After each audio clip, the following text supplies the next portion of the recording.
and welcome to Insight. I'm Amandra Bhatt. Today we talk about the international fight against the ISIS as Paris hosts a conference of representatives of 22 nations to discuss the threat posed by the radical Islamist group. The main focus of the meeting will be the crisis in Iraq, where the ISIS seized the city of Ramadi 2 weeks ago in the biggest blow to the US-led coalition since it began bombarding jihadist positions over 8 months ago.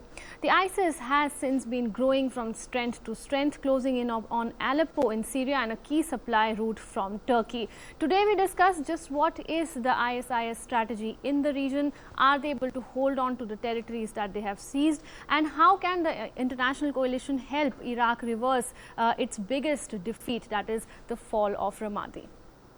And to talk about the fight against the Islamic State, we are joined in our studio Sreeram Chaulia, an expert on international affairs, Dean of the Jindal School of Global Affairs. Welcome to the program, Dr. Chaulia. We were discussing how, over the weekend, the ISIS militants have launched a new offensive in Aleppo in Syria, and it comes close on the heels of the capture of Ramadi. And we've been discussing it comes just when ISIS fighters were thought to be losing the war in Iraq. What does it tell us about the international fight against the Islamic State? I think the international fight has been misguided in terms of strategy. Basically, they didn't have clarity in terms of war goals or aims. Because you need to be clear as to who are your allies and who are your opponents. But in this war, I mean, frankly speaking, the only force that a combination of forces that can stop ISIS is Iran, United States, and the local governments. But instead of doing that, what they've done is, they've pretended, the Americans have pretended they've been tiptoeing around Iran.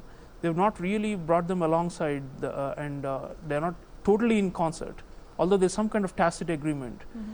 In fact, some places where ISIS was on the rampage, the Americans pressurized the Iraqi government not to allow Iranian guided Shiite militias to come to the rescue.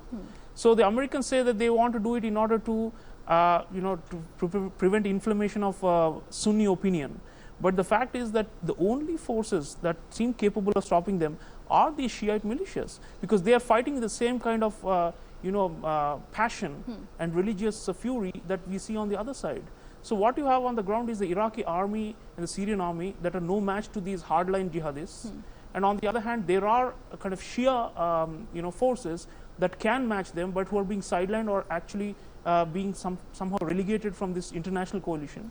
And therefore you have a mismatch of abilities. ISIS is able to storm some of these bastions using suicide bombers and concerted attacks that are full of daredevilry. You don't see that in the professional armies, unfortunately, there. So you have to rely on these militias which are being silenced. So I'm talking about Badr group, Asaib Ahlul Haq, Kataib, Hezbollah, all these groups that are basically Iranian directed. But the point is, if you are shying away from them, if you're keeping them on the side, if you're saying no Iranian control, then frankly you are not even alive to the geopolitical realities there. So I think it is true that they must not inflame Sunnis. It is true that these Shiite militias are committing atrocities and they must be controlled. But I think Iran is practical and can moderate some of these groups that it is controlling. We'll discuss this point in greater detail. I'll come back to it, the role of Shia militia. But the point we were discussing earlier, the reasons behind ISIS, the success of the IS, it operates almost like a conventional army. Mr. Sareen made this point earlier, and they seem to be ahead of everybody. On the one side is this group, on the other side is a coalition of 60 countries, which is not effective at all. Yeah, I think if you see the way they got into Ramadi, if you see the way they still control a lot of Sunni populated territories, Anbar, Salahuddin, all these provinces, clearly they have this, the suicidal tendency is there, right? Because they don't care, I mean, life doesn't matter. So they're not rational in that sense. They're ready for martyrdom. So they've been brainwashed enough. And so therefore, they are actually, and the brutality, the executions, the beheadings, all of those have become a perverse kind of magnet to attract alienated Muslims from around the world, Sunni Muslims. So what you have is they are gaining ground. They've also got a slick propaganda. We know about it online. So all these things, they are ahead of the curve as far as the governments and this coalition is concerned. And the aerial bombardment is not enough simply because, the troops which can push them back on the ground are not there. Even if they are there, as I said, the Americans are not seeing them and are trying to marginalize them. Professor Chaulia. Yeah, the talk is all about a political solution. That's what everyone's been harping. And I think it's correct. I mean, theoretically, it's correct. And Hyder al-Abadi, the Iraqi prime minister, is relatively more syncretic person, and he's been attempting to reconcile all the different groups, not only Sunnis but also the Kurdish, who are the other big minority group in Iraq. So to that extent, he is certainly not al-Maliki, his predecessor, who was very sectarian in his mindset.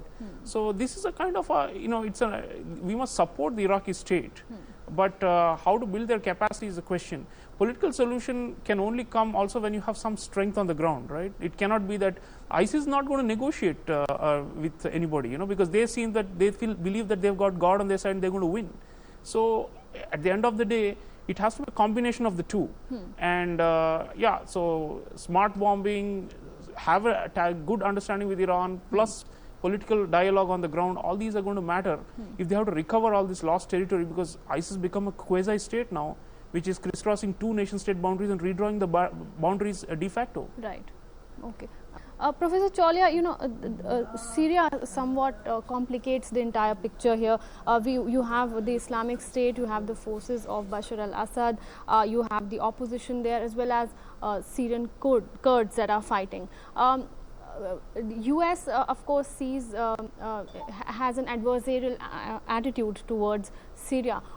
What then is the way forward? What is the role that Iran can perhaps play here? I think there are practical ways out of this dilemma about Shiite militias committing war crimes against Sunnis and so on. One is simply, the Sunni community itself, both in Syria and Iraq, is also divided. It's not that all of them are sympathetic to ISIS or to jihadists. There are some who are also working with governments, especially in Iraq.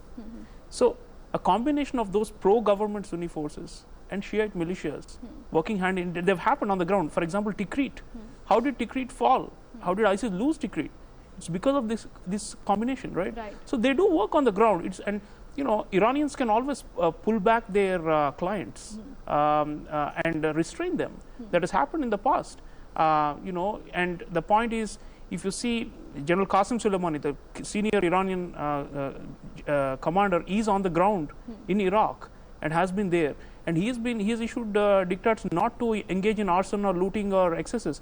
Ayatollah Ali Sistani, the supreme leader of all the Shiites of the region, has again warned the militias not to exceed the laws of war and the laws of Islam. So I think you can restrain them. At the end of the day, they know that simply through retribution and through majoritarianism, the Shias cannot win. They need to accommodate, right? And the mistake has been made by Maliki in the past. So I don't think what's happening is that the Americans have created this narrative, and there I totally disagree with Sushant, where he's talking about civilized and barbarian. Are the Americans civilized? The Americans are the one under whose occupation this Shia-Sunni conflict erupted in the first place in 2005, 2006. ISIS is the offspring of Al-Qaeda in Mesopotamia, which was a direct result of the American occupation and their mistakes of de-Baathification and alienating the Sunnis. So, at the end of the day, it's not about right or wrong or who's morally good or right. Here it's about tactics and strategy. I think the Americans have got it totally wrong, and they need to rebuild this coalition. Why is Iran not invited to this Paris conference? The nuclear talks are going on, but they're saying we are not connecting it to any other issue. The point is, if you don't connect it, both the nuclear talks and this will founder. So if you want to win geopolitically, if you want to realign yourself in the region, you've got to take Iran on board. Sorry, there are no other alternatives. Okay. We need a kind of resurrection of nationalism. Because, Farid Zakaria wrote recently saying that, 2008, 80% of those polled in Iraq said we believe that we have a country to defend. Now it's down to like 40%. So there's a fragmentation of identity that's gone on, and that's fueling a lot of this division. So in a way, you have to have tall leaders. I don't know if Abadi is up to it. He is well-meaning. Assad has lost the moral compass already.